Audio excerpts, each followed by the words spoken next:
কপালে কি চ লেখা আছে নাকি আমি কিছু বুঝতে পারছি না। আমার আগে একটা কাকিমা গেল, গিয়ে বললো একটা প্যান্টের দাম কত, ওনার ছেলের প্যান্ট নেবে। আচ্ছা ভালো কথা, লোকটা বললো প্যান্টের দাম 1200 টাকা।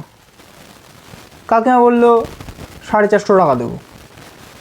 সে প্যান্ট দোকানদারটা কী করলো, 480 টাকায় দিয়ে গেল। মানে ভাবতে পারছো কীরকমভাবে দাম কমাতে পারে মহিলাদের কাছে। আমি একটা প্যান্ট দেখতে গেলাম, বললো 2200 টাকা দাম।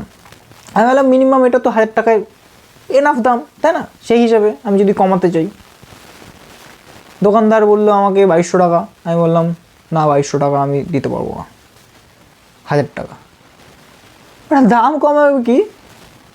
হ্যাঁ বলছি লাউডা তুমি প্যান্ট কিনতে পারো না, টাকা নেই, বাবার টাকা নেই, ফুটানি মারছো, এই দোকানে এসছো, ভিআইপি দোকান এটা, কত কিছু কথা শুনিয়ে দিল। আমি তো ভাই পোয়া হয়ে চলে আসলাম। মানে এগুলো তো ঠিক না, না? আমাদেরও তো একটা সম্মান আছে, ভালো করে কথা বলো, কিছু বলার নাই।